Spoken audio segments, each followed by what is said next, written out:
Hello, thanks for joining us. Coming up tonight, after our investigation into dangerous working conditions on London buses, more drivers reach out.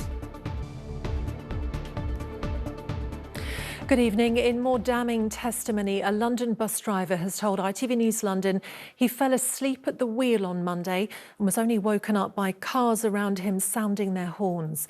It follows our investigation last week, which found a pattern of poor working conditions, with drivers forced to choose between eating and sleeping on breaks, and a real fear that fatigue from long shifts is putting the public at risk. A member of the Transport Committee at City Hall put our findings to TfL, who admitted there's work to be done. Carolyn Sim reports. Carolyn, bus drivers are clearly really concerned about this. How are they going to get this sorted out? Well, I mean, as we've just seen, the drivers we've spoken to are glad that Transport Committee have picked now on this. Thank you.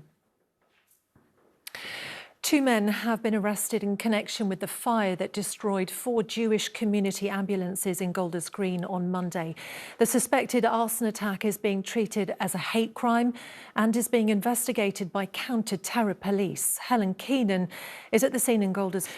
The former Reigate MP Crispin Blunt has been fined £1,200 after he admitted possession of cannabis and crystal meth at Westminster Magistrate Court today.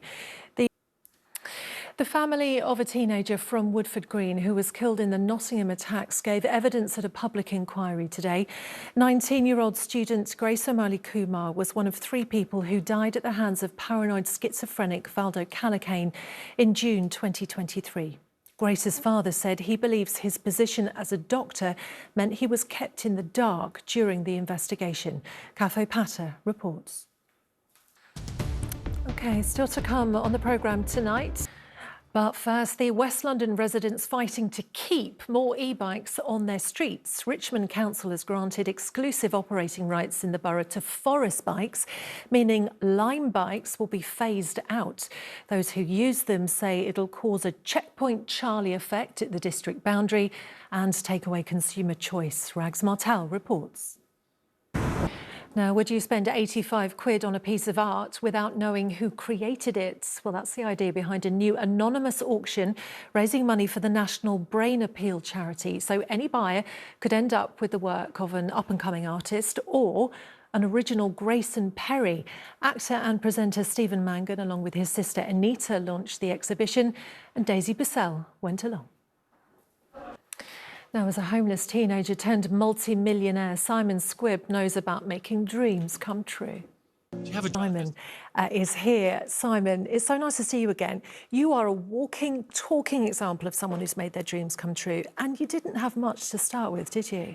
Yeah, I think aren't you? Just to give a bit of context, because as you say, you know, you made all that money. You could have stopped there. You could have just left it like that and had a nice life. But actually, you wanted to kind of spread it around a little bit, didn't you? I mean, people might have seen you out and about with your microphone, getting people to tell you what their dreams are, and then of course you built that staircase, or you bought the staircase, didn't you, in Twickenham? I did. It was a bit of an inspiration for the book. We can see it right here. So, what's your dream? The workbook, and this is for children. This is really nice. Yes, yes. Although adults ask kids, is what problem would you like to solve? Let them be creative. Just in the last few seconds that we've got, what do you think holds us back from fulfilling our dreams, children and adults? Well, I think... Dream. It's our Sally. Who's a big fan of yours, actually. Oh, that's nice. I am. I do like to live my dream. Finally, this evening, nominations are out for this year's Ivor Novello Awards, and Londoners are very well represented. And that is it from us. The evening news is next with Mary. Have a lovely evening. Bye-bye.